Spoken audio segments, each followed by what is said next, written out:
It's the Sports Peninsula podcast. Coming up, we continue our NFL draft prospect coverage leading up to the April 25th first round start here in Detroit, Michigan. In this episode, we'll take a look at the quarterbacks. This position group is typically the highest profile group of the draft, and 2024 is no exception. Potentially 6 quarterbacks could go on day one. The Detroit Lions are not in the market for a quarterback in 2024, so how will this quarterback class impact them at pick number 29? We'll discuss that and more next. Now, here is your Sports Peninsula team. Welcome, everybody, to the Sports Peninsula podcast. My name is Dave Drzezinski-Drew, and it is April 13th. We are just 12 days away from the NFL draft here in Detroit, Michigan.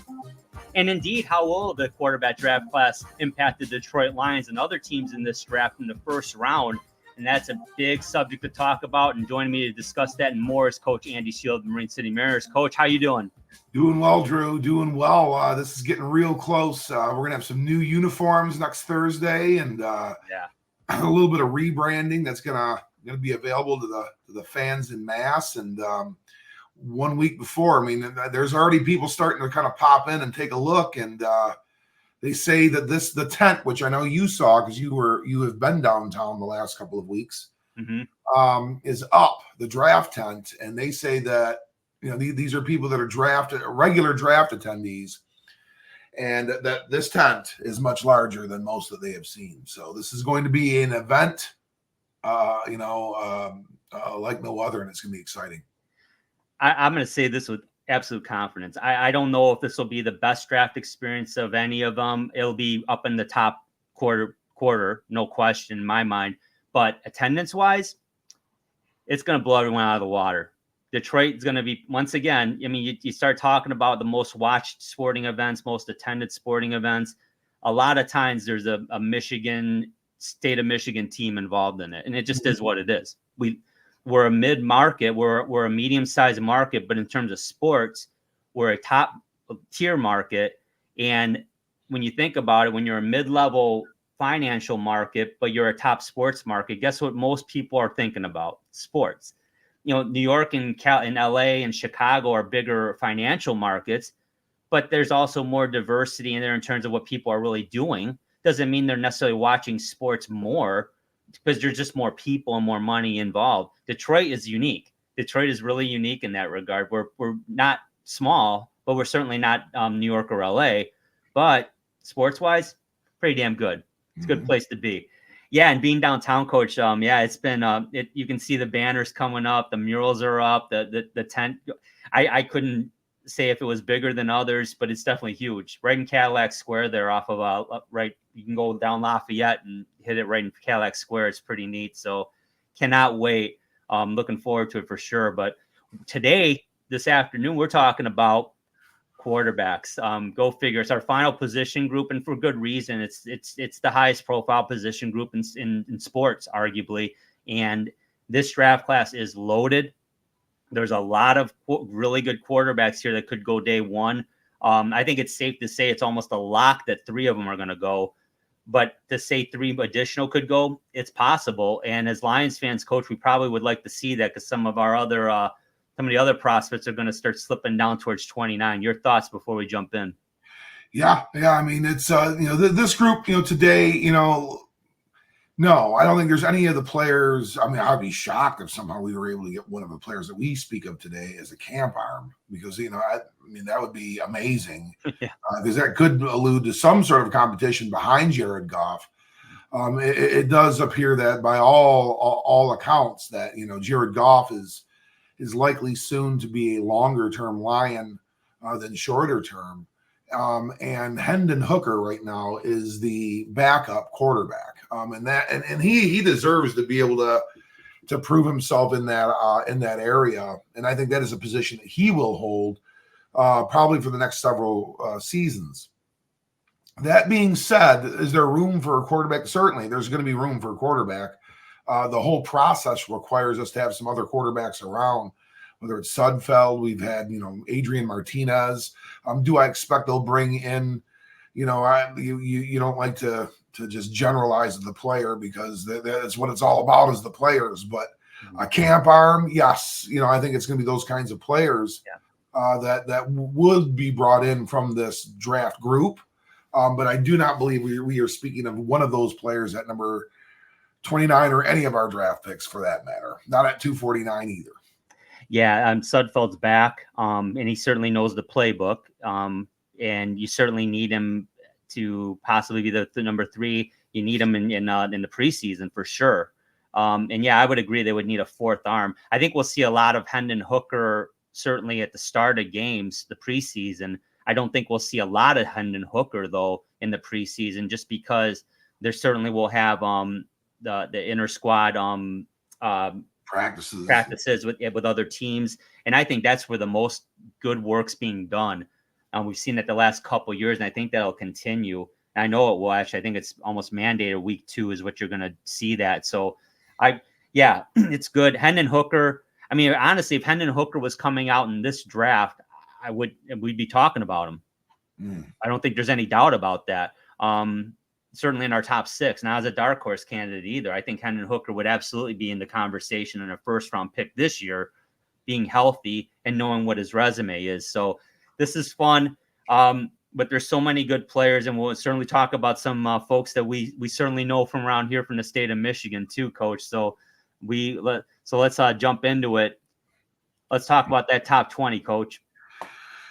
For the last time for this draft cycle, we have the SPP top 20 from lower right to upper left. This for the quarterback position. At number 20, John Reese Plumlee from UCF.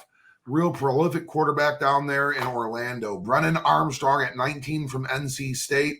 Jason Bean from Kansas is at 18. Spencer Sanders, 17 out of Ole Miss. Devin Leary is a guy that will likely be somebody you see in the preseason somewhere out of Kentucky at 16. Into the top 15, Carter Bradley of South Alabama. It's a guy that is going to get his look. Keaton Slovis is a person that's been popped around college football a little bit, and some that's been mentioned in previous draft slotting. And at 14, 13, Austin Reed from Western Kentucky, a guy that's going to be a dark horse. We're going to talk about him. Another guy that's definitely going to get his opportunity. We'll see him around the game of football for some time yet. At 12 is Sam Hartman out of Notre Dame and Wake Forest. Another dark horse, a guy that has a very, very familiar last name because his brother's the quarterback of the Miami Dolphins. Talia Tagovailoa out of Maryland. Another dark horse in at 11, into the top 10. And talking about all these players will be analyzed here just briefly. Joe Milton out of Tennessee and the University of Michigan in at 10. Jordan Travis out of Florida State. He's an interesting prospect to me. He is in at 9. Another guy that I am very, very intrigued by is Michael Pratt out of Tulane. He's in it at 8. Spencer Rattler. Now, this is once a guy that 2 draft cycles ago at one time held the number 1 quarterback slot. In fact, Rennie, were talking that he'd be the number 1 overall pick in the 2022 draft. Yeah. We're now talking about Spencer Rattler. He's finally here. He is in at the 7th quarterback slot out of South Carolina and Oklahoma. Into our top 6, Bo Nix out of Oregon and Auburn at 6. Michael Penix Jr. out of Washington and Indiana in at 5. J.J. McCarthy. This is a guy that we left our board intact. This is a player that some could argue is number 3. Some might even argue at number 2 out of the University of Michigan. In at 3 for the SPP is Drake May out of North Carolina. Long bantered about prospect. Moving in at number 2 is the Heisman Trophy winner of 2023, Jaden Daniels out of LSU. I loved his film. I absolutely loved it. His film is really impressive. And staying in at number 1, the guy that has been number 1 and is likely number 1 overall on the full big board is quarterback out of USC and Oklahoma and Washington, D.C., Caleb Williams. It's an impressive list, Coach. There's no doubt about that. It's a deep, deep class. A couple years ago was an exception when that the year, I want to say it was 22, when Pickett went in the first round and there were no other first round quarterbacks taken. And in that draft class, Brock Purdy, Mr. Irrelevant, is actually absolutely the top quarterback taken. Yeah. And it ain't even close. It ain't close. So that's where that was an exception. Most of the time, draft classes are like this with quarterback. It's not always fun to talk about. Before we jump into it, Coach, just looking at our mock drafts coming up, our first round mock draft, that'll be next. That'll be a week from today. I believe on the 20th, we're going to release that 5 days before the actual draft. We typically don't prognosticate trades in our mock draft. This year may be an exception. We're still mulling that over. But there's a lot of talk of teams like Minnesota, like Denver, possibly moving up to go get a quarterback. A team like the Giants, very interested possibly in drafting one. There's a lot of talk there, which is why it went from being possibly 3 first-round picks to potentially 5 or 6. I mean, realistically, the top 6 guys we talk about have a shot at getting drafted in day 1. But in your mind, Coach, where in your mind, what is right now? What's the possibility of a team possibly moving up to go get a McCarthy or a Penix in this? Oh, I think it's very possible. I think the Minnesota Vikings are itching and scratching to do it, and I think they have their eye on 2 different guys. Those 2 players are Drake May and JJ McCarthy. I think those are the 2 players that they would target and want to try to bring in. I think you get to those 4 quarterbacks, and I think it's the 4 names of Williams, Daniels, May, and McCarthy. I think those are the top 4, and those are guys that could go relatively quickly in the top 6 picks in the draft. So that being said, the Vikings, if they want one of those 2, they're going to have to move into the draft slots to be able to do so. There's a couple of others that are players that probably are not year 1 starters, but are players that could be eventual starters in Michael Penix Jr. and Bo Nix. That could be drafted, in the latter parts of the first round, guys that could stand behind somebody and be cultivated. And then it just kind of extends, a little further outward, from there. And where do the Rattlers and the Pratts and the Travises and the Miltons and the Tungvailoas and the Reeds and the Hartmans and the Bradleys, the Slovises, where do they fall in the line? Sprinkled into day 2 and into day 3. And we probably mentioned a couple of guys just in that breath there, Drew. And we didn't even mention our entire top 20 that are probably going to be undrafted free agents. So, yeah. I mean, you just don't see the quarterback position stocked like you once did in this league. You don't see teams carry 3 quarterbacks and another one on the practice squad. They'll make an emergency quarterback out of a running back or a receiver or something like that before they would ever think and entertain a 4th. You're getting 2 quarterbacks and 1 on the practice squad, likely. And in some cases, maybe there's 3 up on the main roster. But, this is going to be a real top-heavy draft, I think, with quarterbacks, and then it starts to fade there quickly thereafter. Yeah, that's exactly how I'm seeing it too, Coach. Looking at again, running mock drafts, looking at some of the other mock drafts from some of the scouts and media. The top 3 I think are really have fallen in line. Although we've seen some movement, and it's even on our board as well, and we'll certainly talk about that. But yeah, it's starting to fall in line. But let's jump into it. Let's talk about our number 1 prospect, Coach, and perhaps the number 1 prospect on all boards in this draft. Very, very good chance. Very good chance this young man is a Chicago Bear. That's Caleb Williams, the quarterback out of the University of Southern California, 6'1", 215-pound junior. He is the number 1 quarterback prospect on the SPP big board. He is out of Washington, D.C. He is from the district. So there's some romantic caveats that somehow would see the Bears go in a different direction and he winds up a Commander back in his hometown. I mean, there is potential for that, but that would be something for down the road. 5-star recruit, went to Oklahoma. He went to Oklahoma out of high school.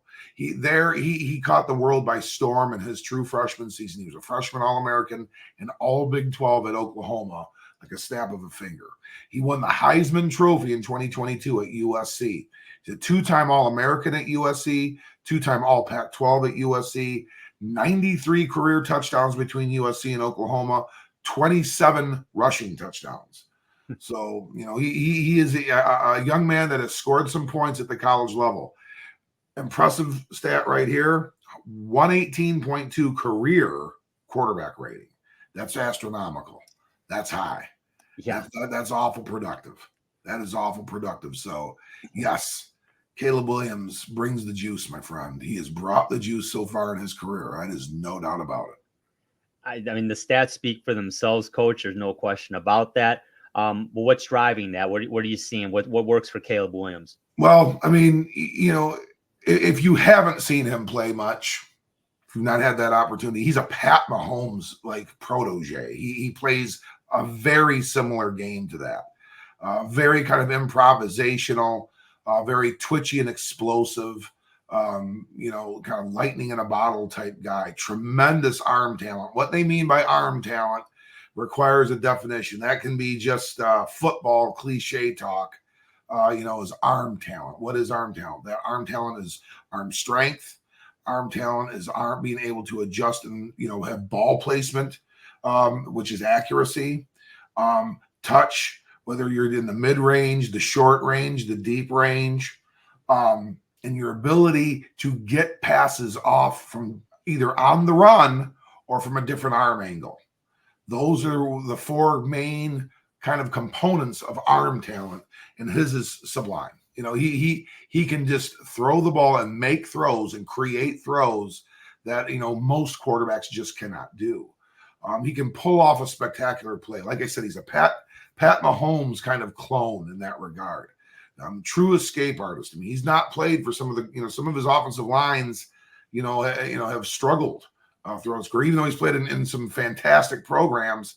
He's kind of had to been an escape artist a lot of his times. He's, very accurate, puts the ball where it needs to be, very comfortable throwing on the run, very comfortable changing his arm slot.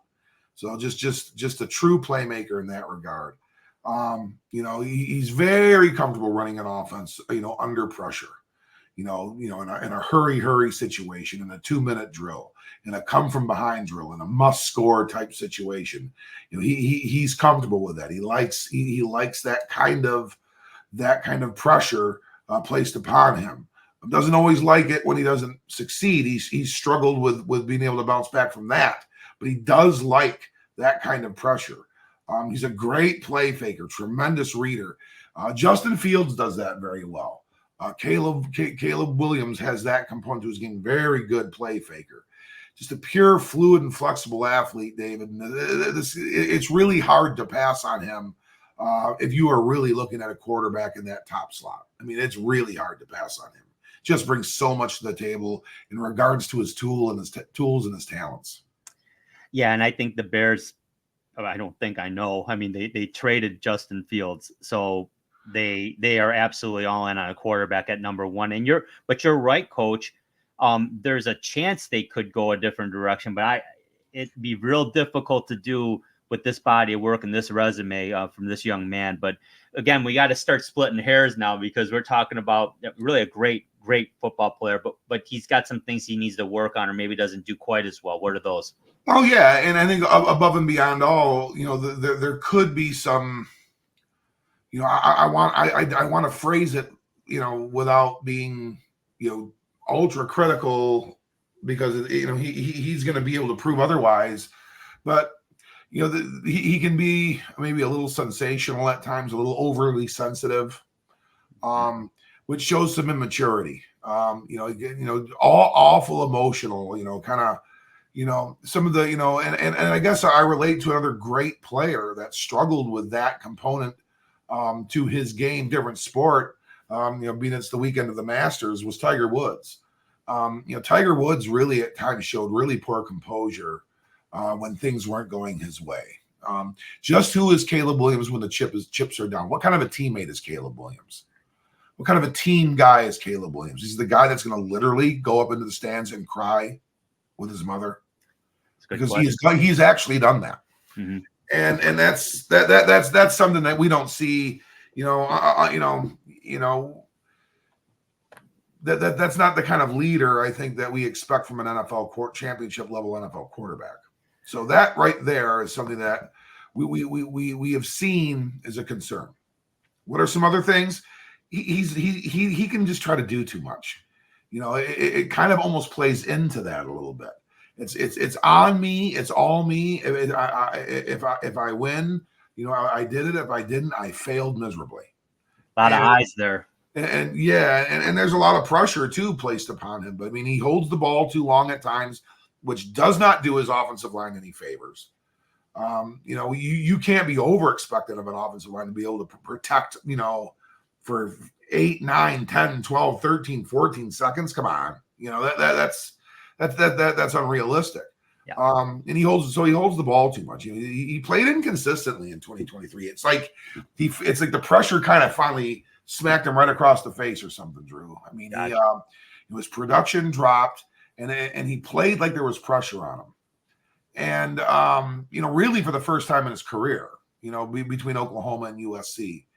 And it just showed like the pressure mounted and broke him at times.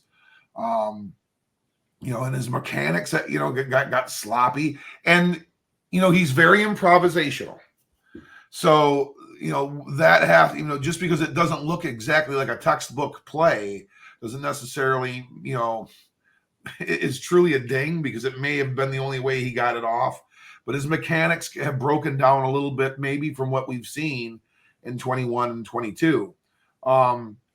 He's got to refine his footwork to be an NFL elite, because his feet are electric. His feet are electric. He's just so fluid and flexible and agile.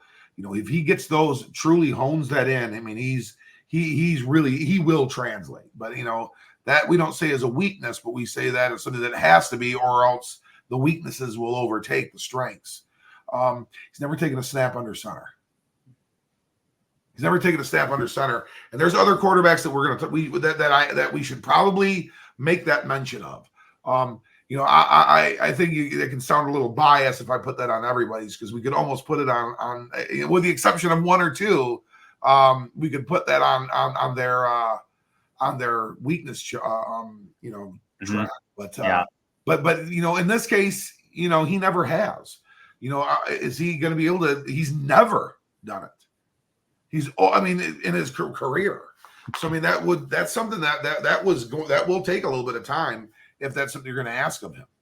And he's going to need to adapt to the sophistication of the NFL offenses. He's played for Lincoln Riley, which is a system. Lincoln Riley runs his own offensive system. His version of the air raid offense, and that can be adaptive into the NFL, but it's not truly just something that's completely transcends into the NFL, maybe like Jim Harbaugh's offense and Sherrone Moore's offense does, and with McCarthy. So that's something too, that there's going to be some growing pains. There's going to be some learning curve and growing pains for Caleb Williams, coupled with maybe some of his, ability to get a little down on himself, maybe overly emotional out there.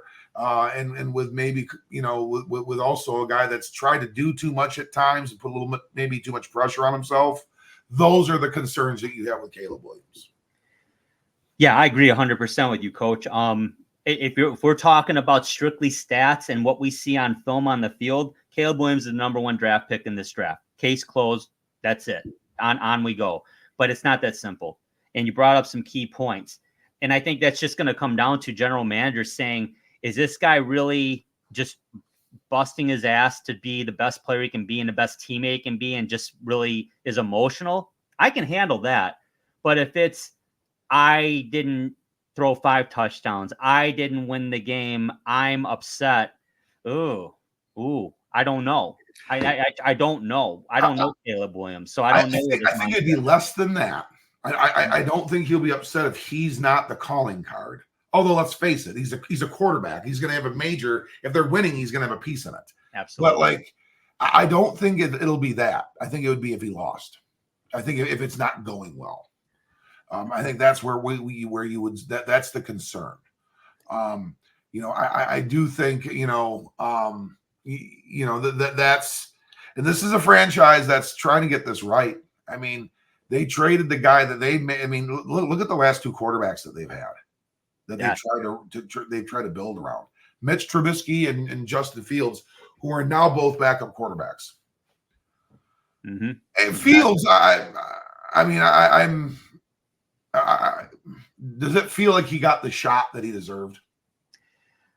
That's a good question. I would say he definitely got a shot. I would say, did they have Keenan Allen and DeAndre Swift on the team when he got his shot? No, they do now. They brought in DJ Moore. I get that. And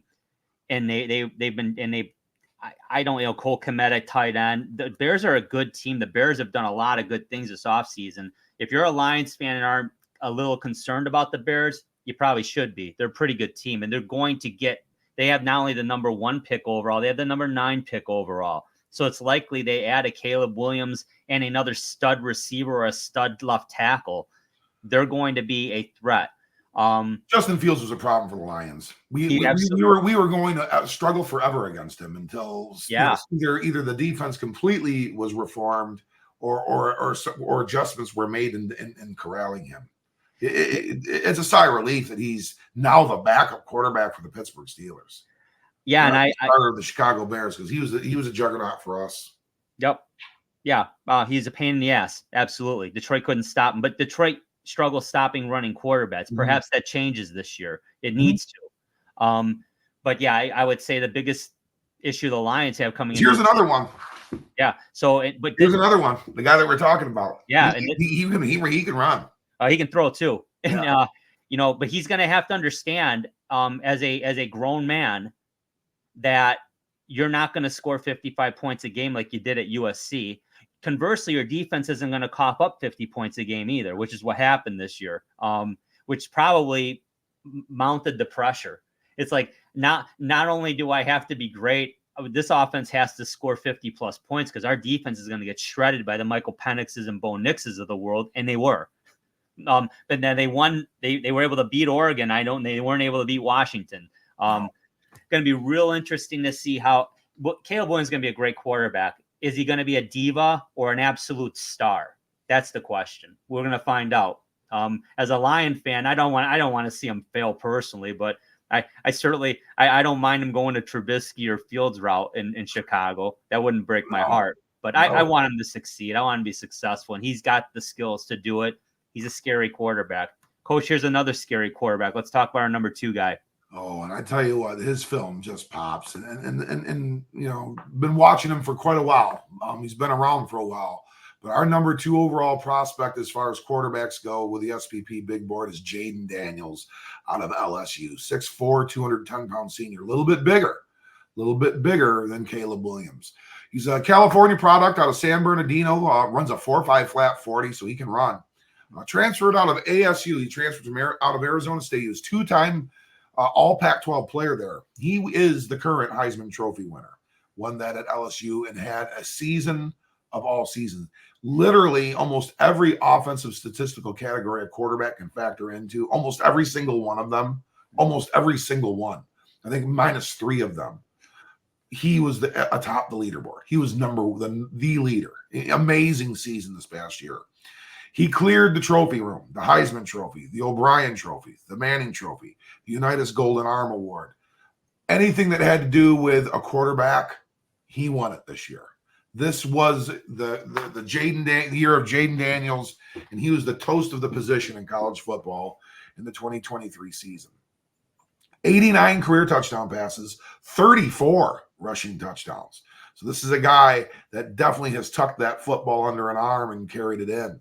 66.3% career completion percentage. So he's a very, very productive guy.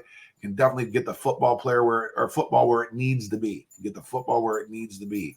110.4 career quarterback rating. So that's also very, very high. Very, very productive guy at the college level. Not dissimilar to that of Caleb Williams. Jaden Daniels, really, really, really impressed by what I've seen in the growth that he's made in his game. If that translates, that this guy's right neck and neck with Williams. Yeah, and in some ways, I think he's a safer pick. But let's talk about what you see, Coach, and what you like about him, and on top of his statistics. Well, he ran away with everything in 2023. The season that he had, he had the best season of any really football player in the game.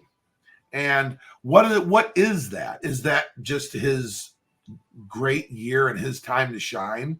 Or is this some sort of cultivation and culmination of things that were to come and stay? Is he now reached a status? Is he Mahomes 2.0? And that's kind of almost gives that feel a little bit. Barry the Boston Terrier certainly thinks so. I would agree. He's an exceptional athlete. And he's very well seasoned. He was the starter from the go for Herm Edwards down at Arizona State.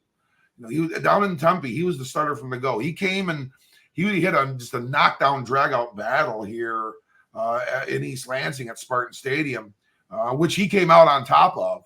And he was the quarterback in that game, and then that was a slugfest. That was a tough, physical, defensive-minded game, and he made the plays in the end to get it done for the Sun Devils.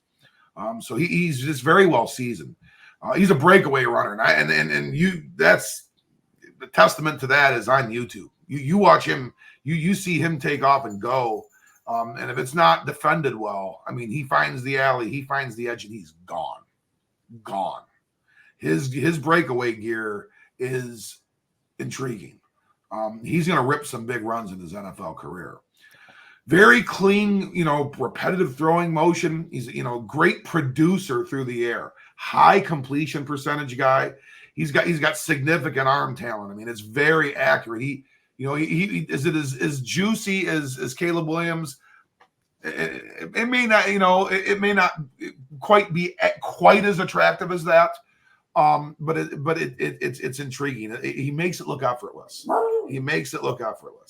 Barry's a huge fan. Yeah, Barry's a huge fan, and that's what we're going to be battling Barry here. And because people are out and about, it's a beautiful day walking around. He's definitely got to let him know who's here. So we're going to be hearing from Barry from time to time, giving us a little more of an experience here for the listeners, right, Drew? Yeah, there you go. But anyway, he puts the ball. He places it very, very well.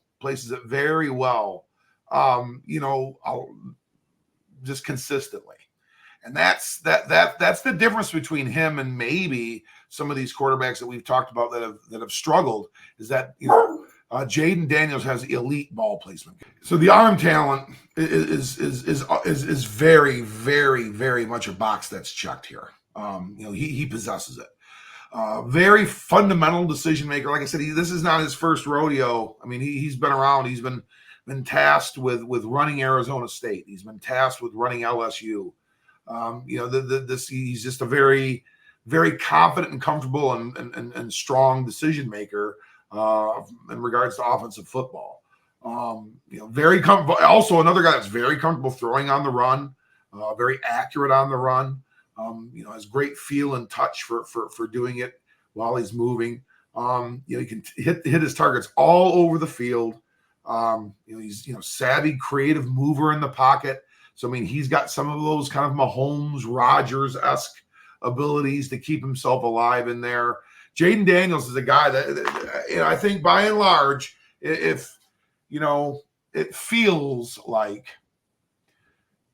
if Caleb Williams is not a Washington Commander, Jaden Daniels is either a Chicago Bear. I just think Jaden Daniels is likely a Chicago Bear or a Washington Commander. I think this is your second guy. Yeah, and before we get into some of the things he needs to work on, yeah, absolutely. I would say up until about a month ago, it was Williams, May, Daniels on pretty much every board. There were exceptions, of course. It's flipped. So is ours. And no, it wouldn't surprise me at all if Jaden Daniels went number one to Chicago. Quite frankly, it would scare me a little bit, to be honest with you, even though Williams probably has a slightly higher ceiling, but it's not significant. But Caleb Williams, if the emotional issues and the if he's not the leader and teammate he needs to be, that would hurt his draft stock. Not enough to bounce him out of the top 3, no way. But he's just too talented. But I wouldn't be surprised if Jaden Daniels went number 1 to Chicago if there were concerns there. Let's talk about what he needs to work on, maybe to convince teams that he should be number 1, Coach. Well, just like most of these guys, and this goes really for all of them, Drew, is that they got to refine their processing speed. They got to work faster and be more decisive and crisper and cleaner and more precise. They have to be able to communicate faster. They have to trust more. They just have to be able to operate at a higher and faster pace. And Jaden Daniels is going to have to do that himself too, or for sure. Another guy that can hold the ball and take sacks.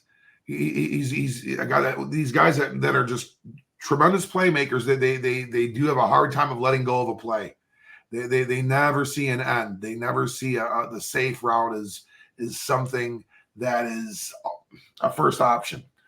So there's going to be some plays for loss here and things like that Jaden Daniels is going to suffer from as well. He's not the most comfortable true pocket passer. He likes to move a little bit. And honestly, I placed that in there because that was, that's something that was kind of repetitive in some of the criticisms that you can read in regards to Jaden Daniels. And, you don't see a ton of him just, surveying and working through the pocket on film. But, offenses don't have to be that way either. There can be subtle movements in offenses that allow a quarterback to feel comfortable back there. So, to say that it's truly a weakness, it only would be if it was forced upon him.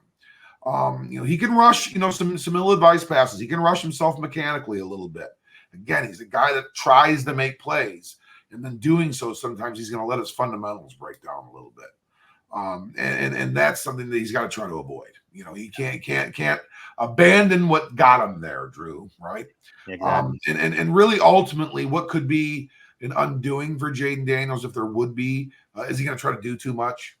Is he a guy that just goes out there and just tries to do too much and ultimately can't be trusted? That would be the true, shattering, breaking thing of Jaden Daniels as a prospect, but not fair to do that to the young person. He's a guy with a great head on his shoulders. He's a winner and a highly, highly successful player that's going to go very early in this draft and get an opportunity to be a starter at the quarterback position. Yeah, spot on, Coach. I'd say there's a 98% chance he's a Washington Commander. Fully agree. And wow, Sam Howell's there, and Sam Howell had a nice season. There's another guy, I think, from the 2022 season, right? We thought a lot of him even in 21 when he came out in 22, and then struggled a bit. But last year put it together. But to add a guy like Jaden Daniels, that team's going to get exponentially better real quick, assuming he's there. But very likely he is. So now, great coverage on Jaden Daniels, Coach. And honestly, kudos to Jaden Daniels, because even with the season he had, he was still kind of, I would almost say universally the number 3 quarterback on the board, which ultimately means number 3 overall pick. But he's moved up into that number 2 and possibly number 1 conversation. Although for the most part, number 2 on board. So going to be real fun to watch Jaden Daniels do his thing in the NFL. Let's talk about our number 3 prospect, Coach. Number 3 on the quarterback big board for the SPP is Drake May out of North Carolina, 6'4", 230-pound redshirt sophomore. Out of Huntersville, North Carolina. So he's a state local. Runs a 4.6 flat 40. He was a 5-star recruit out of high school. So this is a player that decided to stay home, play where dad and dad did, and where brother played for basketball. His brother was a Tar Heel basketball player. So kind of impressive there. He was an All-American for the Tar Heels. He was a freshman All-American for the Tar Heels. He was National Freshman of the Year, back a couple of years back. So, Drake May is somebody that we've been talking about for a while, and this day was coming for him when we'd be talking about him as an NFL prospect. 2-time All-ACC player, 63 career passing touchdowns, 16 career rushing touchdowns. Maybe didn't have the numbers that Mr. Williams or or Mr. Daniels had, but he doesn't have the playing totalities either. If you would have gave him another season like those guys had, I think you would see his numbers be pretty, maybe even surpass theirs. 66.3% career completion percentage. This is another very accurate, very highly productive player. And a 113.6 career QBR rating. So another just absolutely prolific producer. This is another prospect, Drew, that could be a Chicago Bear. This is a guy that in a lot of drafts would be a Chicago Bear. And if he wasn't a Chicago Bear, could be a Washington Commander, and he could be. Mm-hmm. And he could be. Drake May is a top of the draft player and somebody we're talking about in the first 4 picks. Yeah, and poor New England. They end up getting a Drake May potentially here at number 3. But like you said, it still could be Washington, in which case a consolation prize of Jaden Daniels. So the top 3 quarterbacks in this draft are really, really good. But before I get too deep into May, Coach, talk about what else you like about him. Oh, I'll tell you, well, he's an excellent athlete. He comes from a great athletic pedigree. Like I said, his father, played football for the University of North Carolina. His brother played basketball for the University of North Carolina. He's just a tremendous athlete with tremendous athletic stock. He's got plenty of speed. Can really, really run. Really think Justin Herbert. That's the type of player you're seeing with a Drake May. That type of play style and ability. Got a big arm. He can really send the football down the field and make deep throws, which in the NFL that's huge in the NFL. Is to be able to have that kind of ability. Superb arm talent, mainly in the form of strength and quick release. Those other guys can be a little bit nuanced with some of their feathery arm slots. Drake May's coming at you, like a Herbert. He lets it, come through and rip. But man, is it pretty when he gets it off. Yeah. Can really rip balls through tight windows. He's really, just long, fast, and quick type athlete. His real, strong ability to throw under duress. So and he doesn't do so by just taking the shot either. He's able to create himself enough space with his feet, settle and throw. And that's a pro attribute. That's a pro attribute. Another guy that's real fluid, real flexible mover. Real impressed with his mobility. And he produces a ton of velocity on his throws. Probably a little bit more so than Williams. Or in the Williams, I guess, conversation. I don't know their target numbers or their gun numbers, their true velocity, but I don't have that data for you. But I just from watching his film and watching Drake May the last couple of years, he just rips the ball through there like a cannon. Yeah. And on top of having the elusiveness and the ability to move and run and extend plays on his own, real intriguing prospect, a true starter in the NFL. Yeah, definitely a starter in the NFL. Possibly amongst the 3 we've talked about, definitely the biggest body and probably the better pocket passer. Although the other 2, they all can certainly improvise on the run. But May's probably a little stronger in the pocket. 6'4", 230 that can run. I like the Herbert comparison a lot. I think that really fits in well. Herbert's 6'5", about the same weight too. Very similar. You can't go wrong with that skill set. Drake May, again, could be a commander. Like you said, there's an outside chance he could go number 1. He could even be available. We'll talk about that. He could be available at 4 even, depending. And oh boy, if that happened, watch the let the bidding begin for the 4th pick overall. But let's talk about what he needs to work on, Coach. What can he do to convince GMs? I have these. I can do this. I can improve this and be a number 2, maybe number 1 pick. Well, there are some cracks in his arm talent. There are some cracks in his arm talent, and that very much like and it's really his play style. And we've seen this with our quarterback. Because really, our quarterback's probably the type of thrower, the type of passer. Jared Goff is the type of passer in many ways that Drake May is. Their arm repertoire and how they throw the football is similar. You can be a little inconsistent with your ball placement, which that means because you're really a power arm. If you know what I'm saying. Yeah. You're about really getting and delivering a ball somewhere quick, and that might not necessarily be right in front of you. It might be down the field too. It can be a little inconsistent. Can get high, can get low, can get wide. Just not quite where it needs to be at times. That's going to have to be refined. Another guy that can be guilty of holding the ball a little bit, and that's going to lead to trouble for him.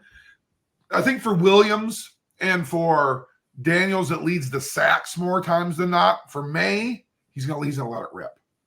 He's gonna let it rip, and that's how balls get batted up into the air and picked off. That's how balls get picked off down the field. Mm-hmm. That's the great attribute, that of Aaron Glenn's defense here in the Lions is go ahead and throw it wrong. Go ahead and throw it in the wrong spot. It's gonna get picked. We're gonna intercept it. That is something that you can say about our defense. Mm-hmm. And Drake May is the type of quarterback that could lend into that kind of defensive philosophy. So those are things that are going to have to get refined and bettered as well.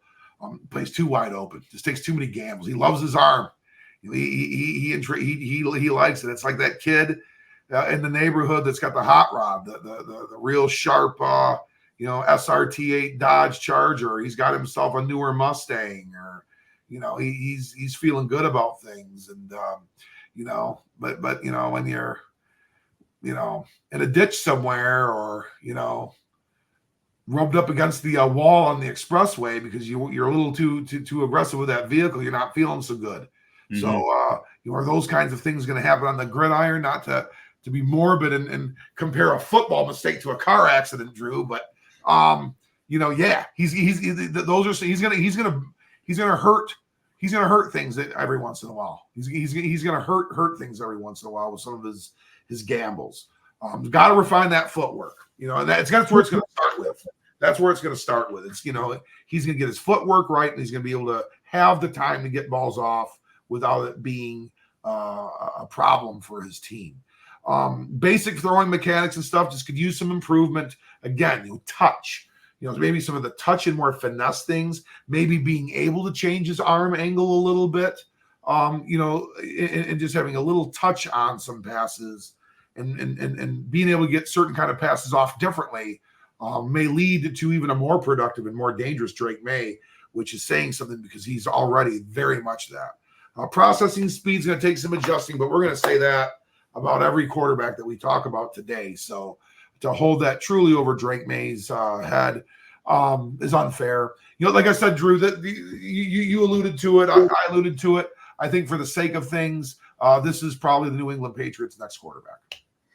Yeah, I would be really surprised if they didn't take him. Not shocked, but surprised. But I would like to see another guy go there just because I want to see this other person not go somewhere else. But mm-hmm. I understand. I do see that being where that goes.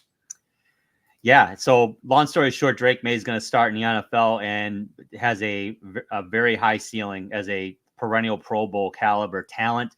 Some things to work on, but overall, he's going to be he's not only is he a very good pick, I think he's a safe pick in my mind. I really think he's a very safe pick. Although I don't think he has the ceiling of Daniels or Williams, and he doesn't have the body of work, to your point, because he's a redshirt sophomore. But definitely impressive body of work in a short period of time, and the physical skill set's there. So Drake May, likely going to be in Foxborough. But here's his competition, Coach. Let's talk about our number 4 prospect. Our number 4 overall prospect comes back to Ann Arbor, Michigan. Our guy, J.J. McCarthy, 6'3", 219-pound national champion quarterback out of the University of Michigan. He's a junior out of LaGrange Park, Illinois. So suburban Chicago kid. Spent the majority of his career playing there in his local, area high school. And he went to the Nazareth Academy, which was a Catholic school outside of Chicago. Then finished up at the IMG Academy. to really hone his skills at a higher competitive level, I guess you could say. 4.60 40-yard dash. So he runs very, very well. But again, these Ben Herbert trained athletes, 4.23 shuttle, 6.803 cone drill. A guy just concise football movements. He's excellent, explosively quick, on top of having his quarterback skills. Two-time All Big Ten player, two-time academic All Big Ten player. He's the 2023 Big Ten Quarterback of the Year. Like we said, he's the leader, the unequivocal leader of the national championship team at University of Michigan. 49 career passing touchdowns, 10 career rushing touchdowns. So his statistical prowess may not quite be that of what we've talked about with these next three players or these previous three players, but he brings other things to the table, Drew, that are uncommon. 64.9% career completion percentage, 108.3 career quarterback rating, and he is responsible for 2 losses as a starting quarterback in his career. Outstanding. That is something the other boys can't say. Nope. No, they can't. An outstanding prospect. And Coach, let's talk about more about what you like about JJ, because we certainly saw a lot of him here at A Squared, and we like him. Number one, he's been under center. He's played under center. He's actually taken a snap, not just a shotgun snap. So he's got familiarity going in and out of the gun. And let's not understate that at all, because I can tell you right now, I didn't have a high school football career because I couldn't take a snap. I couldn't. My hands are too small. It's not as easy. It's easier said than done, isn't it? Absolutely. It's very much so. And so he has done this, and that puts him in an advantage over some of the other prospects. He's got very good arm talent. He's confident. He's another rip thrower, kind of a Herbert, May type arm. He's going to turn shoulders and throw it and let it rip. He throws a very nice football. It's got a good release to it. It's very tight. He throws it strong. Does he have the greatest arm strength? Is that the component of his talent, his arm talent that's the best? No, but I do think he throws a very, very nice football, which has something to do with his release. He's a very accurate passer, and that's a real kind of attribute of his arm talent. That's what his arm talent produces, is great accuracy. He's got great pocket agility. He can move and be Rodgers-esque and kind of rocking that pocket and making sure he's got the angles and the comfortability to make throws down the field. He's got impressive deep ball accuracy and productivity. He's really, really good down the field, big strikes and big plays. He's an elite competitor with focus and discipline.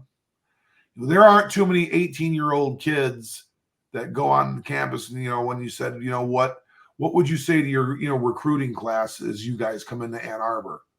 Well, I'm going to tell you what we won't be, and that is a bunch of partiers and guys that are going to chase the girls around town because we're going to try to win a national championship. Oh, that's the first thing he said to the media when he signed his letter of intent for the University of Michigan. And Drew, what was the last thing that he did? All of the above. He won a national championship. Yep, won a national championship. This is a producer, Drew. Yeah. And I'm not, we're 50-year-old men now. These are easily our kids, right? Yeah, absolutely. I am highly impressed with this person as a human being. He is next level when it comes to the eyes of a competitor and a mental competitive athlete. His focus and discipline, his poise and competitive poise is worthy of talking Chicago Bears. Oh, by the way, he's a suburban Chicago kid. Yeah. So he is a unequivocal winner. And on top of that, he is a very good athlete. This is a kid, Drew, that probably would have played Division I hockey had he decided to continue the path, because it came down to, at the age of 14, 15, was either, pursue hockey at the highest level. He was going to be one of these guys that went to the NAHL.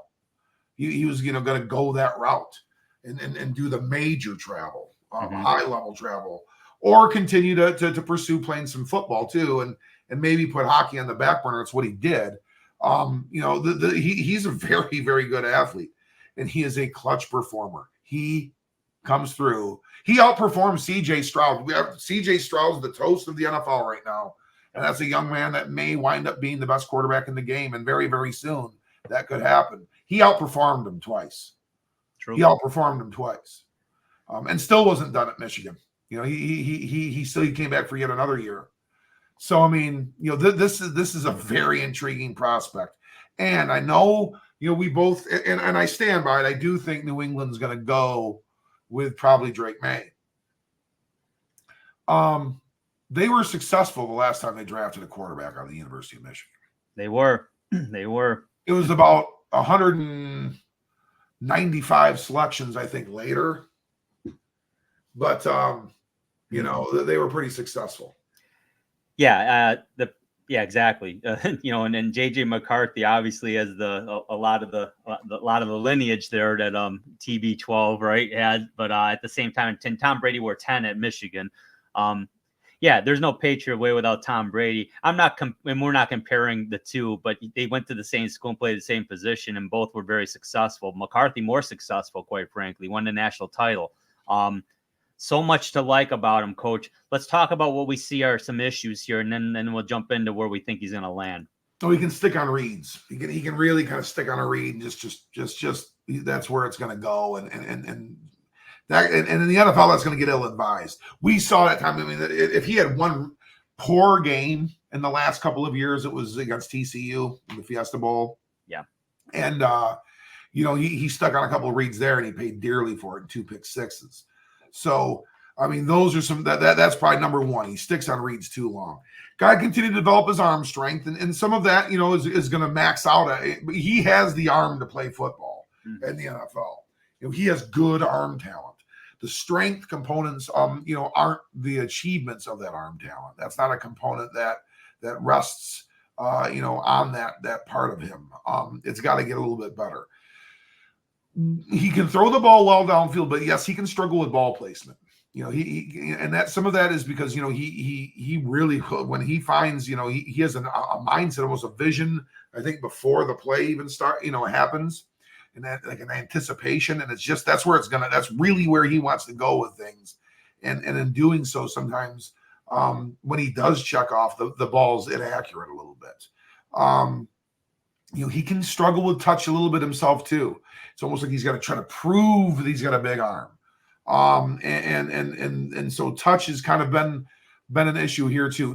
What can I think be said over the top 4 guys that we've just talked about in that regard is arm talent. Is where does JJ McCarthy sit with arm talent in regards to the 4 guys that we've just talked about? Probably 4th. Mm-hmm. Probably 4th. He is not the most natural, just gifted thrower of the football. He's going to have to expand his offensive understanding. Michigan really ran a tight system, and he game managed a lot. I mean, there were a lot of times where he was handing the football off a lot.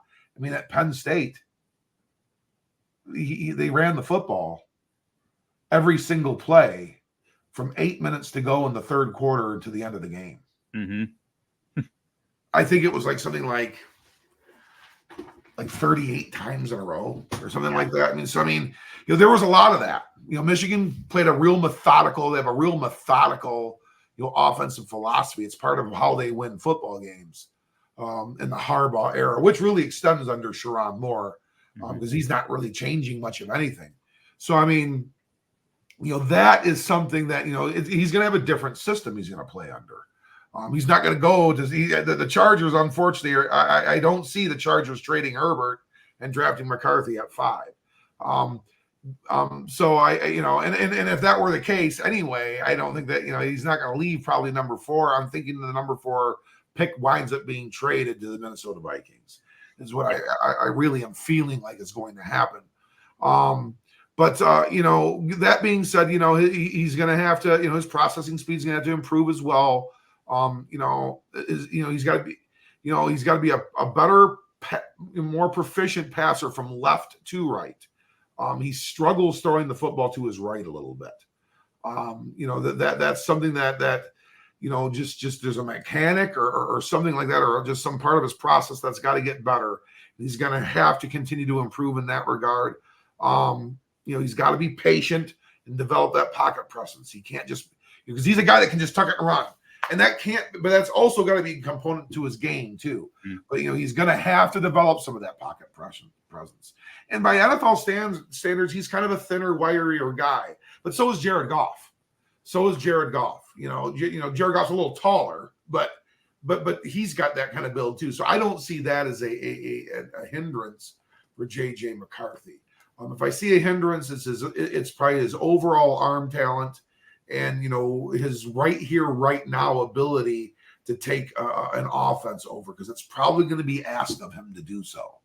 He's probably going to be asked to be a starter. He is a guy that I think probably would really benefit from having a year to kind of catch on. It does not appear that could be the case. Well, again, his psychological moxie and his makeup and who he is as a person will carry him forward. Is he going to have some bumps in the road? Probably a little bit, because he's in a very, very competitive division, and one of which is going to demand him to perform at a high level right now. So I see this guy as a Minnesota Viking, sadly, because I'm such a huge JJ McCarthy fan. I really, really like this kid an awful lot, and I'll continue to. Just because he plays for a divisional rival doesn't mean you don't like him anymore. But it's just a guy that we're going to have to be sore at for about 4 or 5 hours, a couple of weeks throughout the year. Great prospect and player, Drew. I'm really, really, really hope the best for him, minus games against the Lions. Yeah, no doubt, Coach. So we will find out. We'll see. It's going to be interesting to see what the bidding. Arizona's basically taking bids now, I would think. So we shall see what happens with JJ McCarthy. Let's talk about our number 5 prospect. Number 5 on the big board is Michael Penix Jr. out of Washington, formerly out of the University of Indiana. 6'3", 216-pound senior out of Tampa, Florida. Runs a sub-4 640. I mean, that kind of gets understated because he's such a crafty and well-crafted left-handed passing quarterback, and he's had the knee injury issues. He's still real fast. He runs really, really well still. 36.5-inch vertical leap, 10 foot 5-inch broad jump. So he's got explosiveness in those legs and some torque in those legs. Good athlete. He transferred from Indiana. He was a Hoosier and started there, and we saw him, and he did damage against the Wolverines and the Spartans. He was a very tough player to play against here, in the Big Ten before he made his move to Washington. Hey, Coach, did he go to K-State in between there for 1 year? No. Okay. No. He transferred from Indiana to Washington. Directly to Washington. Yep. Followed Kalen DeBoer there. Or he followed Kalen when Kalen DeBoer got the Washington job. From where he was at, that's when he transferred there. Got it. He was a 2-time All-American at Washington, a 2-time All-Pac-12 performer. And he was all Big Ten at Indiana. So this is a prolific quarterback, highly, highly successful. 96 career touchdowns, 13 passing touchdowns. Typo on here, he had 13 career rushing touchdowns. So he had 96 passing, 13 rushing. My mistake there. 13,741 career passing yards. He's thrown the ball literally all over the place, all over this country. He's thrown the football. And he has a career 61.3% completion rating. So this is another guy that's got a real highly efficient quarterback, really successful guy, very intriguing left-handed prospect. All right, let's talk about what you like about him, Coach. What else? He's has the tools and the skills to be a good pro quarterback. He's got the tools and skills to be a good pro style quarterback. Real fluid mover, runs an offense real well, very resilient and competition, kind of good bounce back player. He's a guy that, if he does throw a pick, something goes wrong, we get a fumble on the offense, and it results in a score coming right back at it, and he's got the offense clicking again. Throws an NFL caliber deep ball, and that's what you can really see on film. It's really impressive. It's like it looks so awkward coming out of his arm. I'm a lefty. I and I'm very proud of that. And I'm always a proponent of the left-handed human being, but it looks awkward. It can look awkward coming out of a quarterback's hand. I'm not a fool. I understand that looks a little bit awkward. His looks, it is impressive. It's impressive where he can put a football. And he's real sneaky with his velocity. And I think that's part of his art. I mean, I think that's part of his true weaponry and being dangerous. Is it just doesn't look like he can do what he can do with his arms. He's got great arm strength. He's got great control of the offense. Like I said, another seasoned veteran player, kind of like Jaden Daniels in that regard. Ran 2 different schools of offense for a long time. He's very subtle and effective in his pocket mobility, which creates the better, throwing windows for himself. He's very accurate down the field. And the further you go down the field, that accuracy stays really, really tight, which is impressive. Creates confidence with his receivers. The Washington receivers, all 3 of them are probably day 1 and day 2 draft picks. So, I mean, he's created some productive players around him. So, I mean, he really makes the players around him better, Drew. Yep. And he's got great football IQ. He identifies matchups real well. Again, he makes a lot of different people look really, really good on an offense. This is a future starter. This is a guy that's going to get an opportunity to start in the league. Yeah, no doubt about that, Coach. He's he showed it to us in Indiana, and he wasn't around. Let's face it, IU is a basketball school. They have a good football program. At times, they've been very good. They've never been elite as a football school.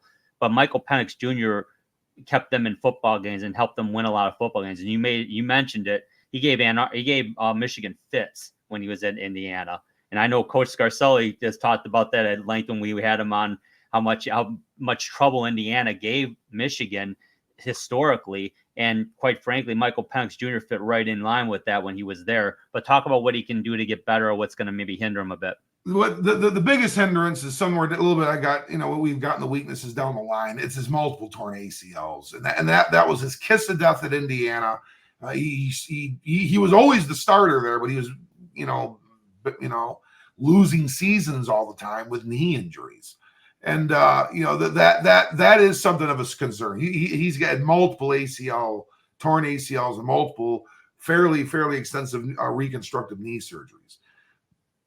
On top of that, he can look a little unorthodox and unnatural. The ball's coming from the other side of the body, and it rotates differently, and it feels differently, and it looks differently, and that can take some time to get used to. He relies on a big, heavy ball most of the time. He's not a player that within his arm talent, touch is probably one of the lesser components of it.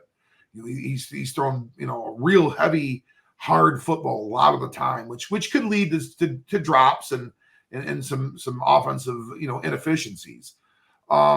His timing can be a little bit late. Whether he's just surveying too much, whatever the case may be, he's got to be able to refine his pocket playability a little bit in the NFL. Again, being left-handed, that's somewhat of an advantage because things are protections can be designed to really help him hold his windows tight longer.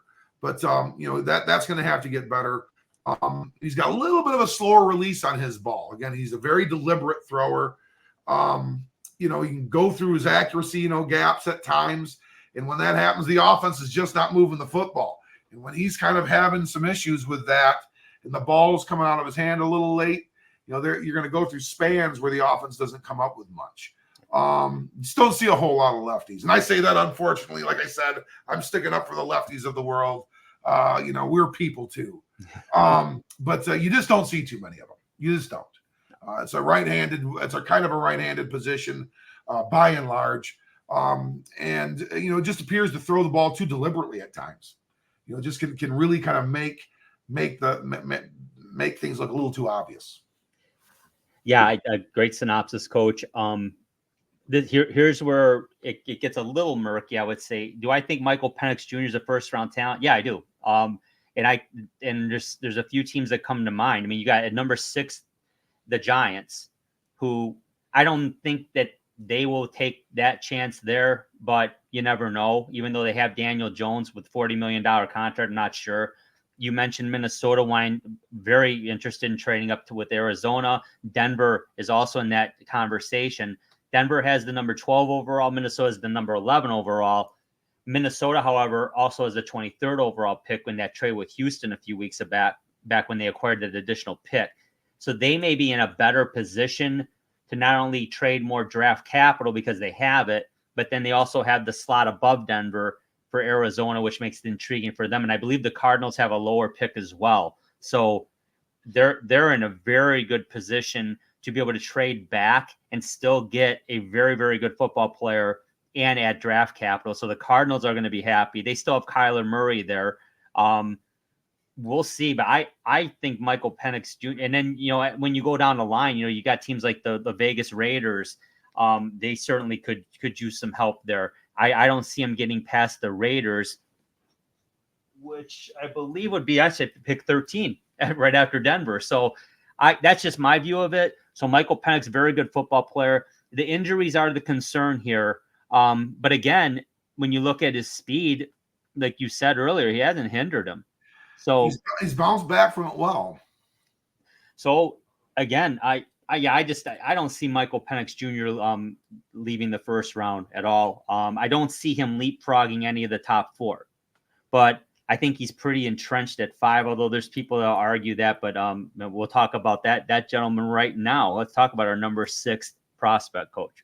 Well, the final guy in our top 6 is Bo Nix. Bo Nix is 6 on the SBP quarterback big board, out of the University of Oregon, 6'2", 217-pound senior who transferred out of Auburn. Dad was a prolific quarterback for the Auburn Tigers. Bo's out of Pinson, Alabama.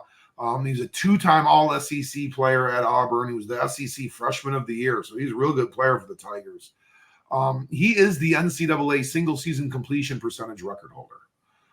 He has the highest completion percentage in a single season, ever. So, this is a guy that is a prolific quarterback, to say the least. All-American at Oregon, 2-time All-Pac-12 player, 113 career touchdown passes. That's a lot. That's a lot of touchdowns.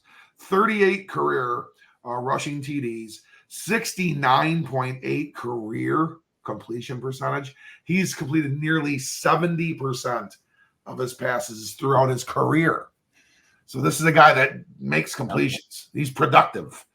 But to say Bo Nix is not productive is misspeaking. 113.2 quarterback rating is a career. So this is a guy, Drew. This is a guy right here. This is a NFL level quarterback. Absolutely. No doubt about that. Let's talk about what else makes him good, Coach. Tremendously seasoned. He's been at it for a long time. Very knowledgeable prospect. He's going to enter an organization and be able to get in and fit in real quickly and become a quick study. He's an elite pre-snap processor. He's really been intimately involved in that process for a long time and running offenses. So that those are the things that are going to translate pretty quickly. He's got pro level fundamentals and an aptitude. Like I said, he's going to jump in and fit in pretty nicely to an organization. He's got another guy that's got a keen ability to extend plays, and he's very productive under duress. Almost all of the guys that we've spoken of and that kind of comprise the top 6, Drew, all have that characteristic. They're all improvisers to a certain degree and can make plays. He throws a very smooth pass. This is just a good natural athlete. Like I said, Daddy was a major player for Auburn. He's got great athletic genes and stock. Great blend of athleticism and arm talent. Like I said, he's been throwing a football his whole life. The arm talent has been cultivated at a very, very young age. He's got good agility, so he can run with the football. He's dangerous, as a runner. He's got great open field awareness. He understands and kind of feels the fluid movement of plays. that are kind of developing, within the routes and whatnot. He can alter his arm angles and do those kinds of things. That's really kind of a nuance of his arm talent, is being able to kind of make throws from different arm slots and being accurate. He's got elite pocket mobility, and the ability to get passes off, which really that's kind of his arm talent and his strengths. There's so much to like about Bo Nix, and certainly statistically elite. But what does he need to work on, Coach? His pocket awareness. He probably, we talked about his pocket mobility and his ability to kind of adjust throws and those kinds of things. Maybe that he's had to develop that because, he's maybe not the most pocket aware, and, which could lead to being sacked and being kind of impacted by blitzing and that kind of thing. He's got to refine his footwork and his speed and agility, because it's just yet another athletic level that he's jumping into. And it is. I mean, these guys are big and fast, and he's got to be able to adjust to that. Like I said, he doesn't always read pressure consistently. That's maybe one of his cracks in his armor per se, is that he's just there. You can kind of doctor up some stunting and some blitzes on Bo Nix and affect him. He has been affected by that throughout his career. He can get a little risky, and guilty of doing too much. He's another player that's very improvisational and will make some mistakes that way. And again, just like we said a bunch of other times, got to improve as a processor, got to improve as an NFL caliber processor. He's very reliant on his sideline communication, and go ahead and try that and come to Ford Field and try to play a game and see how that works for you. You're not gonna be able to hear anything.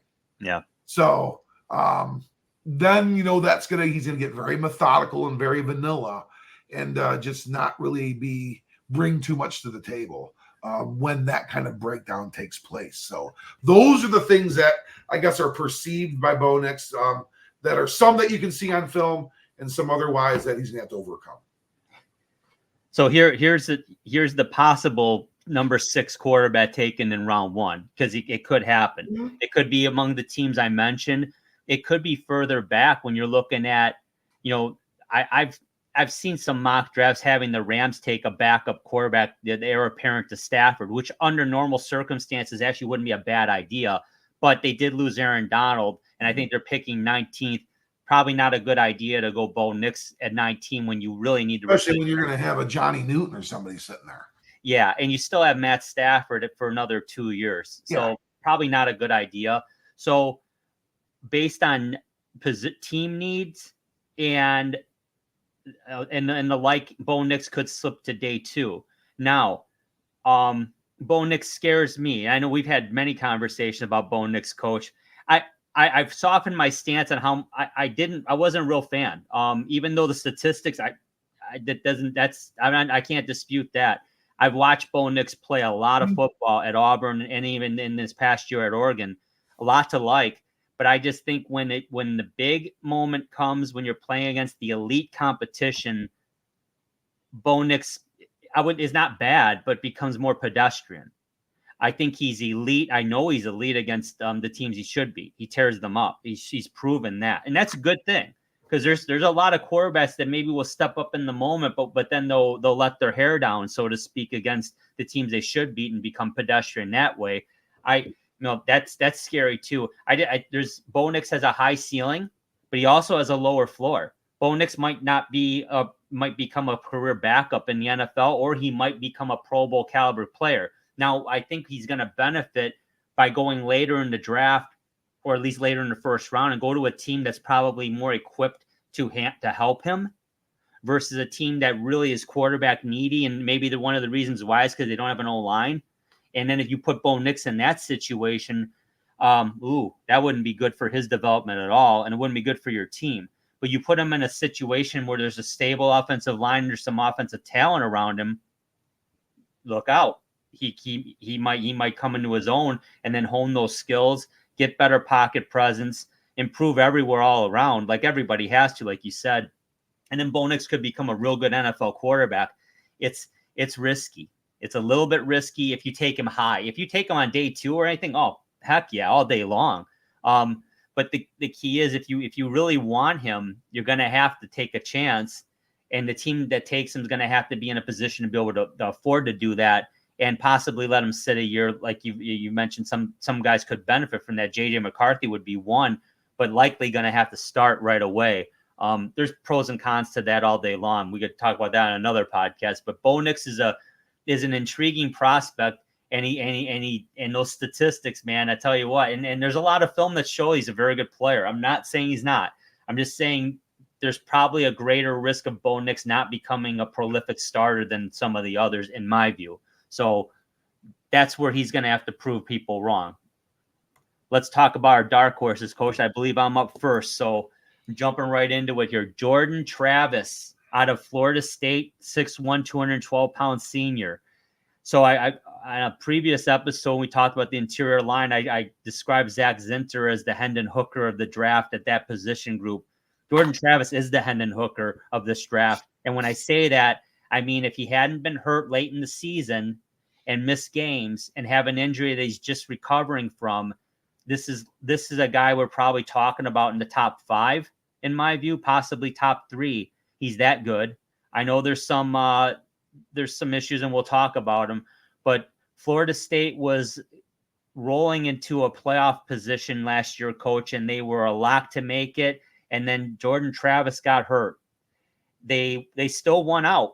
They finished undefeated, and but they didn't make the playoffs. And one of the big reasons why is because that offense sharply dropped. Their productivity sharply dropped. Their defense carried them through, but their offense was dynamic with him, was very, very pedestrian without him. So Jordan Travis showed how important he was to his team last year. That's for sure. He's out of West Palm Beach, Florida. He's a native there. He transferred out of Louisville, so he came back home, so to speak, to Tallahassee. He was an All-American, ACC Player of the Year last year, 3-time All-ACC player, 66 career passing touchdowns, 31 career rushing touchdowns, a career 63.4% completion percentage, so very accurate, and 106.1 QBR rating for his career, right up among the folks we've been talking about in the top 6. So what are his strengths? Tremendous improviser. Sound familiar? We've talked about a few guys like that. Jordan Travis is in that conversation, and he can do a lot after a play breaks down. So again, that ties right into being an improviser. He can throw, he can run, he can do a lot of things. He can hurt you. So you got to be careful, and you got to keep yourself honest defensively against Jordan Travis, because he could hurt you on the run too. Dynamic ball carrier outside the pocket ties right into that. Excellent mobility. Sharp and poised competitor. The moment's not too big for Jordan Travis. He can play. A red-hot athlete. He has ice in his veins. He handles the pressure. He can turn it on when he needs to, athletically at any time. So much to like about Jordan Travis. Tremendous throwing mechanics. That's real important. We've seen a lot of great athletic quarterbacks. Heck, like we talk about Justin Fields. Justin Fields has so much to like about his game. But again, the throwing mechanics are a reason why very likely the Bears parted with him and are going to go with likely Caleb Williams. Can alter throwing angles to make throws. We've heard a lot about that too. So again, it ties right into his improvisation. The skill set is there. There's no question. So why are we talking about him as a dark horse and not a top 6? Got a little smaller frame. So he's 6'1", 212. It's not a deal breaker, but again, he's not 6'4", 230. So that is a difference. He's not 6'4", 210. He's 6'1", 212. Smaller hands. So again, getting under center, more difficult. And Coach, I don't think he did he have a lot of time under center that you recall at Florida State? I don't remember seeing it too much. Yeah. So, if any at all. So no. So that's where the smaller hands comes into effect, though. But again, a lot of offenses, even in the NFL, run the pistol and the shotgun a lot for quarterbacks. So it will impact. It did impact him at Florida State. Will impact him in the NFL. But again, you can work around it. But it's not prototypical. He's got to refine his footwork to improve his mechanics. And again, you're going to be under more duress from bigger, stronger, faster athletes. It's got to happen. So that's the challenge with Jordan Travis. And coming off an injury, it's going to be a bigger challenge for him. He throws with overconfidence at times. So there's guys that are uber confident in their arm. They're going to thread that needle between the three DBs or the two DBs and linebacker. Be careful with that in the NFL. That could it's just another level and they're going to bait you into thinking that. So you got to be careful with that. No question. Doesn't have the biggest arm. That's not to say he has a weak arm, but he doesn't have a cannon. But it's a very good arm. But again, he suffered a massive leg fracture in November of 2023. Now the word is he's going to be ready to go late May, early June timeframe. He's out of the boot. He has thrown. He's not throwing at 100% right yet, but he's getting closer. So that's why he's slipping likely to either round 3, coach, or day 3, potentially early day 3. But wow, I really like Jordan Travis, coach. I mean, if not for the leg injury, and again, this isn't a knee or a shoulder. It's a broken leg, and I know it's a big one. Don't get me wrong, but if Jordan Travis can show his speed is up to par, wow. This is going to be an absolute diamond in the rough, but you're going to have to take a chance on that because he won't be ready by April 25th. So any thoughts on Jordan Travis before we move on, coach? Yeah, you really summarized it well. I mean, his talent could get him into the day 2, back end day 2, talk and conversation, topic of conversation, just because he does have that talent, and he is a guy that could ultimately be a person that is your backup to emerging, potential opportunity as a starter someday if you can cultivate that.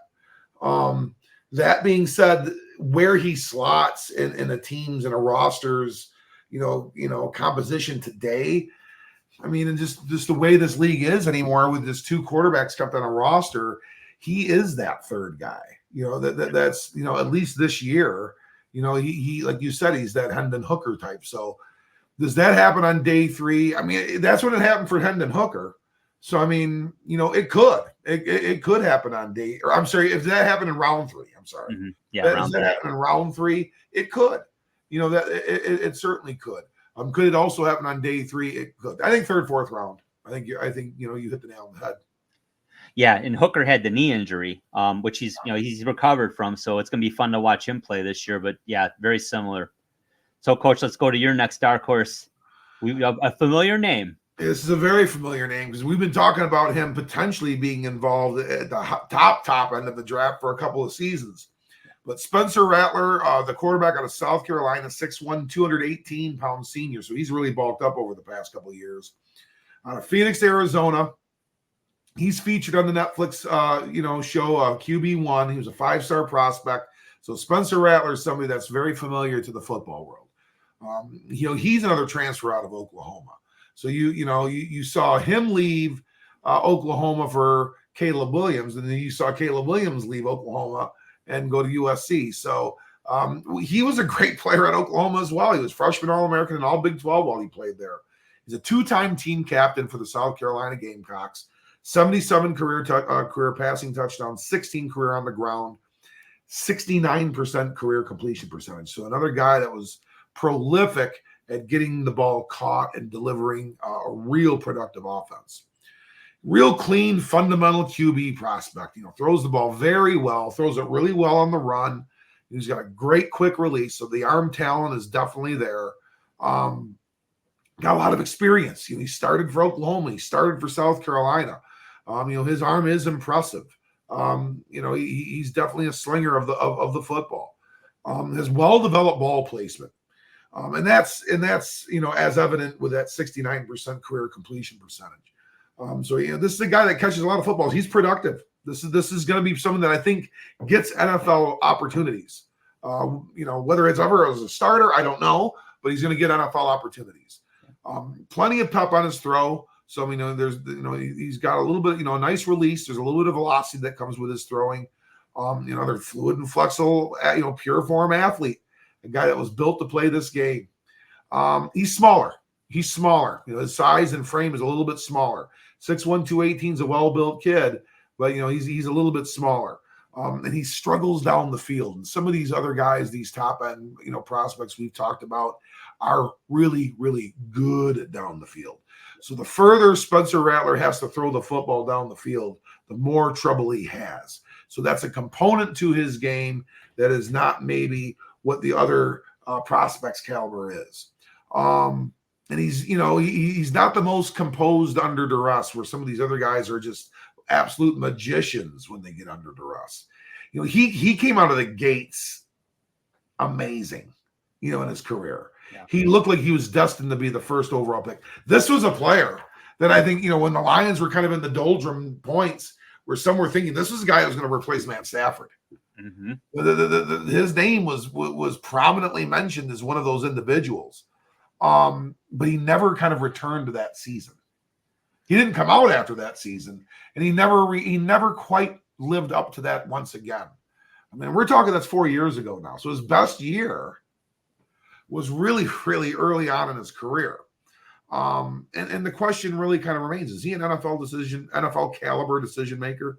This guy that can really be depended upon to do that? I think some people see like a Casey Keenum type.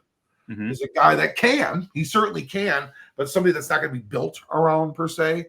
I see Spencer Rattler, though, as not a guy that's going to be drifting through the UFL or anything like that. I do see him as an NFL player.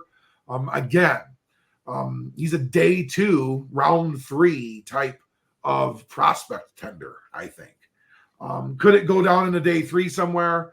Yes, because the position group, is likely to drift a little bit, even some of these higher ranked guys, but he's going to play in the NFL, Drew. Yeah, absolutely agree 100% on all points. I see him, his highest draft slotting likely round 3, day 2, but I also, day 3, round 4. Don't see him slipping past that because there's too much to like. There's too much upside to his game. He could help you. I see him being a very solid backup with potential to start. And I still can't get over, like you said, Coach, his best year was 4 years ago, basically. I don't know what happened. I give him 150% credit for he transferred and kind of reinvented himself a little bit in the sense that he kind of recovered, because when he left Oklahoma, things were not good for him. But going to South Carolina and playing well there, we're talking about him again in the draft, and he is legitimately coming out in this draft. So we already know that. He's a nice player. He's a very interesting guy to watch to see where he develops. Very, very low floor, but a higher than most ceiling, which that's what gets you drafted. When you've got the potential with that high ceiling, he could be a starter in this league and become a journeyman starter in a potentially. Gosh, I guess if I was going to compare him, I could say, I'm not comparing him necessarily, but he could end up being a guy like a Minshew, or he could end up, maybe being a guy like a Garoppolo who's getting opportunities to start and hopefully can stick and stay. But there's a lot to like about him. I think he's the most perplexing prospect of the group, but I really, there's just so much to like that you get intrigued. So it's a good pick. Another dark horse. So this gentleman's brother was somebody folks definitely wanted in Detroit a few years back. Tua, we're talking about Talia Tagovailoa out of the University of Maryland. 5'11", 208-pound senior quarterback out of Hawaii, Ua Beach, and younger brother of Tua Tagovailoa. He transferred from Alabama. So Tua was at Alabama, and then Talia went to Maryland. Big Ten all-time leader and leading passer. Very impressive. 4-time All-Big Ten player, 76 career passing touchdowns, 13 career rushing touchdowns, 11,256 career passing yards at Maryland, and a 67.1% career completion percentage. Pretty prolific on a team that, let's face it, Coach, Maryland's much like IU. When we talked about Penix, Maryland's a solid program. They've had their moments, but I wouldn't say he was surrounded by greatness per se, but certainly he had a very good career at Maryland. So what's to like? He's got a strong, sturdy build, and it's very much like Russell Wilson's. It's a very good comparison, especially coming out of college. And Russell Wilson was a Wisconsin Badger, and he wore number 3, right, Coach? So I believe so. there are some comparisons there. It kind of looks like him in this picture too, by the way, just very similar. He's a strong runner as a quarterback. Plus athlete. He's not afraid to leave the pocket, and he has very good ball placement. He's confident in his passing abilities. He's very accurate downfield, and he's got a good release. So there's a lot to like about Taulia Tagovailoa. What does he need to work on, or what are some things kind of holding him back?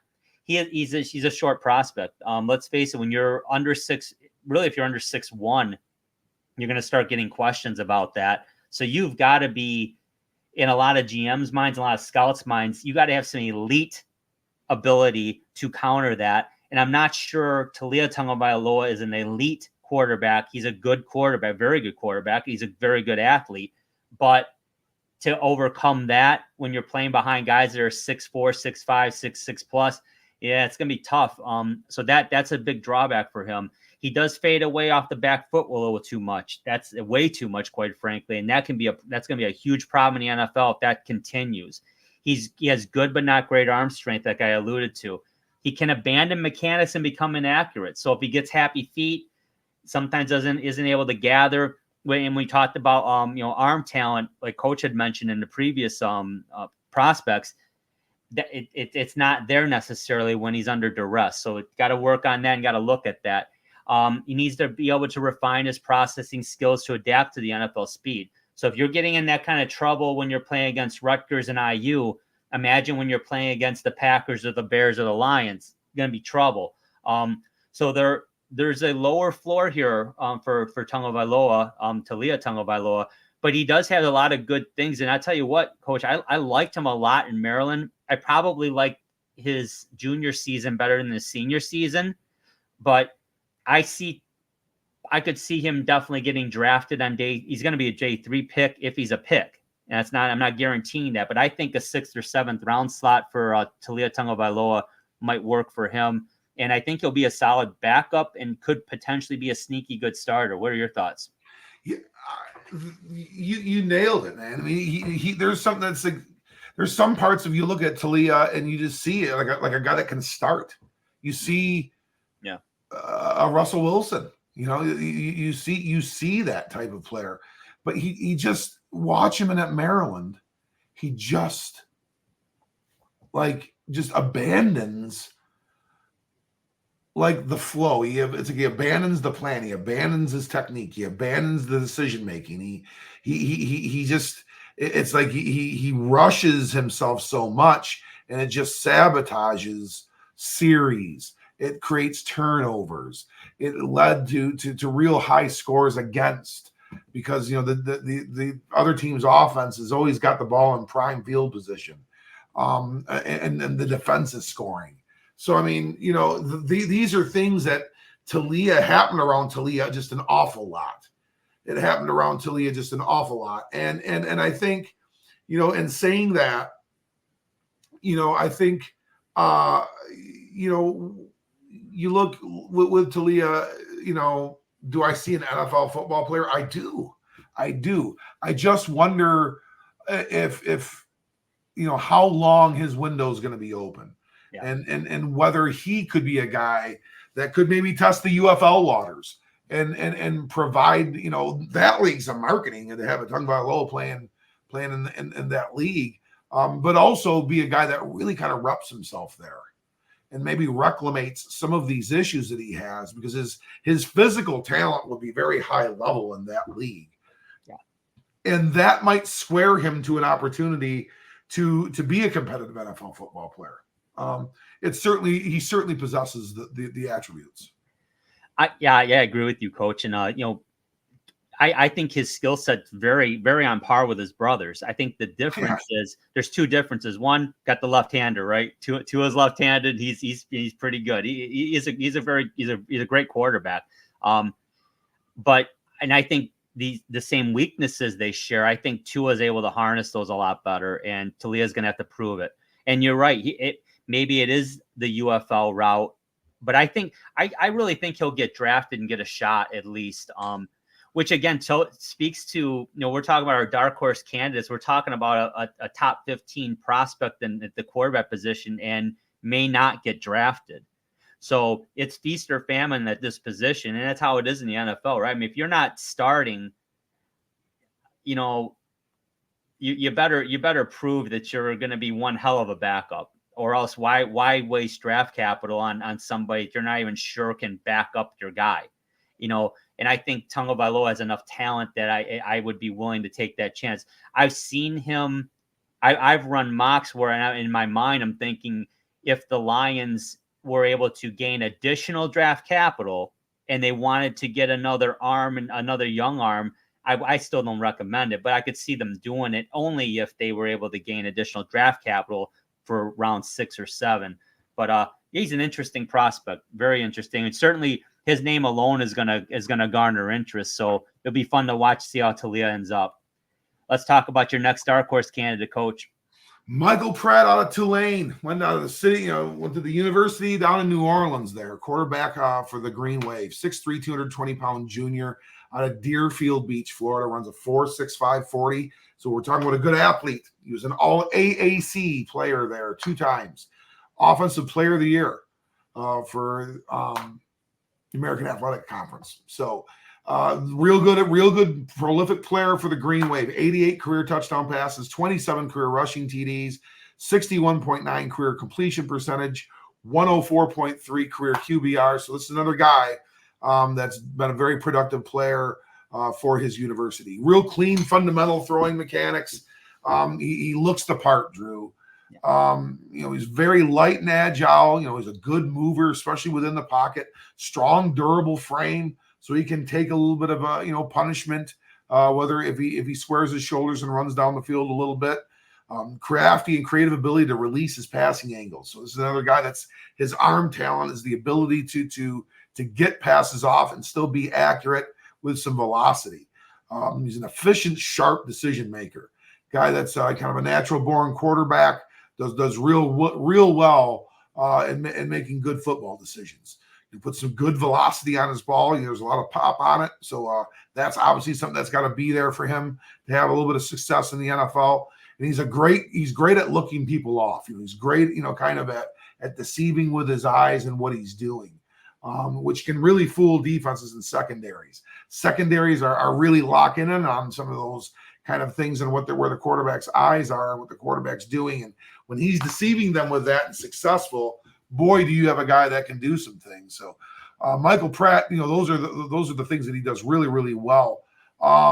He got hurt during this past season and he tried to come back. He missed some games. And after he came back, he just wasn't quite the same. So he really struggled through that injury. And that kind of led to kind of a decline at the end of this past season. Got smaller hands. So, that's a guy that, again, when you're trying to train somebody to be under center and really also throw a football under duress or throw a football consistently. Sometimes the ball placement, is a struggle there. The trajectory of the ball, the spin of the ball can be affected by smaller hands, not in a good way either. So that's something that is a concern. Doesn't possess the elite arm strength that some of these other guys that with big cannon arms do. So he's going to have to be a very proficient, tight passer. We'll need to refine his processing speed. I know that's a repetitive trait, but I guess, to our great viewers out there, and thank you, by the way, for staying with us, all of these different previews. It's we do it for fun, but we also do it for you. So, I hope it was somewhat of an enjoyable thing for you to get some information, from. He's another one of these guys that, it's just part of the game. It works. It plays faster, just like junior high football. You go to 9th grade, the game plays faster. You go to JV, the game plays faster. You go to varsity, the game plays a lot faster and bigger. And you go to college, it plays a little bit faster and even it plays a lot faster even yet and bigger. And the NFL is going to yield the same thing. So going to have to happen for Michael Pratt in that area. Can be a little long downfield. His ball placement down the field maybe does not possess the greatest long ball touch. So his ball placement can be a little inconsistent at times, which is going to yield some dry spots. Hopefully he doesn't have too many of those through the preseason because that's going to probably dictate where he stands on rosters, Drew. But I really like Michael Pratt as a guy that is going to get drafted next week or in 2 weekends. Yeah, I agree with you, Coach. I think Pratt definitely gets drafted on day 3. More so over Tagovailoa. I believe Pratt would get drafted. His size and his throwing ability alone. But the big caveat is, how's the knee? And as long as that 4.65 40 is pretty good though. So I think if he can show that athletically he's good, he's going to definitely get a shot. And he's another guy too. And if it isn't quite the fit, maybe he can hone his craft in the UFL for a year or 2 and then make another run. He definitely could do that too. But I'd be shocked if Michael Pratt didn't get drafted. He's definitely going to. And hey, if he can learn behind a good vet and soak in the playbook and just figure out how to overcome some of these issues, like when in the red zone, repetition, maybe working around a better line or whatever is going to help him gain the confidence he needs in his ability. He can make some of the throws that maybe he avoided because he was under duress at Tulane. Who knows? But a lot to like about Michael Pratt. So another fun one to watch. My last dark horse, Coach, is coming from definitely a smaller school, Western Kentucky. They're developing a pretty good program here in football, and Austin Reed's the guy. He's the 6'2", 220-pound senior. Bailey Zappi was just drafted a couple years ago out of there as well. So they're starting to produce, and he's still a New England Patriot. They're starting to produce some NFL level quarterbacks. So we'll talk about him. He's from St. Augustine Beach, Florida. He transferred from Southern Illinois to West Florida, and then he won the Division II national title at West Florida before he transferred from West Florida to Western Kentucky. 2-time All-Conference USA player, 11,502 career passing yards in his collegiate career, 109 career passing touchdowns, and 16 career rushing touchdowns. So he's an athlete, and he was able to, and obviously he was able to keep moving forward. And they went to a mid-major school at Western Kentucky now and played very well. So what's good? What do we like? Excellent vision and field sense. He's really a natural born quarterback. He's I would say still would be prototypical size, 6'2", 220. That's what you'd like. Would you like him a little taller? Sure. But his height's good enough. Would you like him, obviously at 220, he's not going to be an easy guy to tackle per se, and he can move, so that's good. 16 career rushing touchdowns, so he can run when needed. I wouldn't call him a burner, but he can make you pay on the ground if you don't respect his ability to escape the pocket.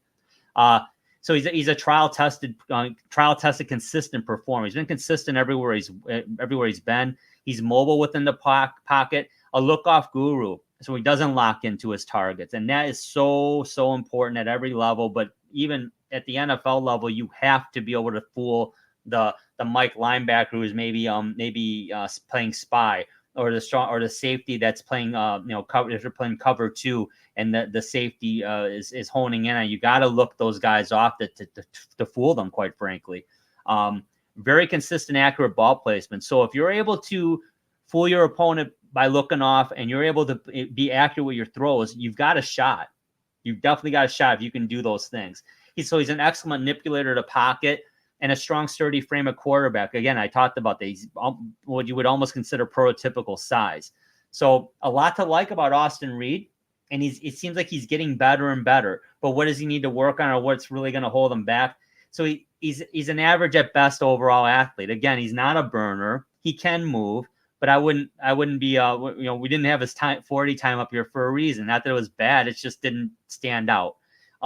Footwork breaks down under duress. So again, when you start getting happy feet, maybe the mechanics start falling away. Usually it's from the throwing mechanics. And with Austin Reed, he definitely has issues with his footwork when he's under duress.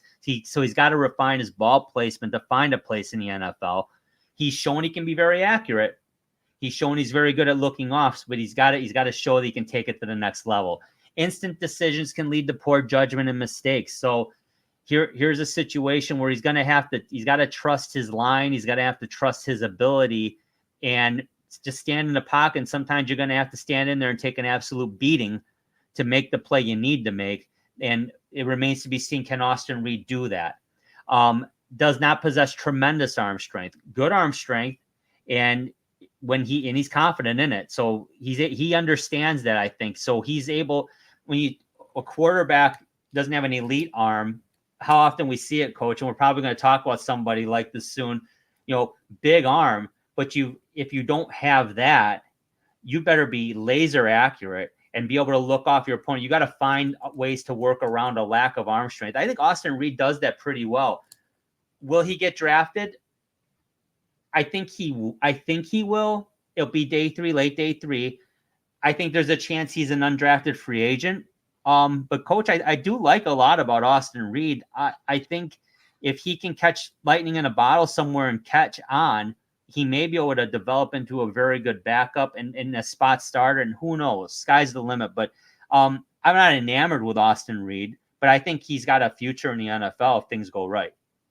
Well, Jamarcus Russell, Ryan Leaf, and Andre Ware had big arms. Yeah. They couldn't throw a football with any kind of touch or ball placement. They had big arms but poor arm talent. So I mean, arm talent doesn't necessarily mean arm strength. It can, but it doesn't necessarily mean arm strength. And I think Austin Reed brings a lot of those kind of savvy attributes to the table. This is a kid that loves playing football. He wants to continue to play. He has crafted himself into the Division I level. He was FCS at Southern Illinois, and it really wasn't happening there. So he bet on himself and went down the D2 and tore it up and won a national championship, and decided to give it another shot in D1, and it was all what he needed to do to get himself to be the caliber player at that level he wanted to be. This is a guy that's going to continue to play. He's going to take paths and will accept any role he can in order to compete on the football field as a quarterback. So yeah, I think we have not seen the last of Austin Reed if it doesn't work out with whatever team selects him or signs him this time around. I do think you'd see him again in another camp. I do think this is a guy that would take an opportunity in the UFL if it was given to him, or even the CFL if it was given to him.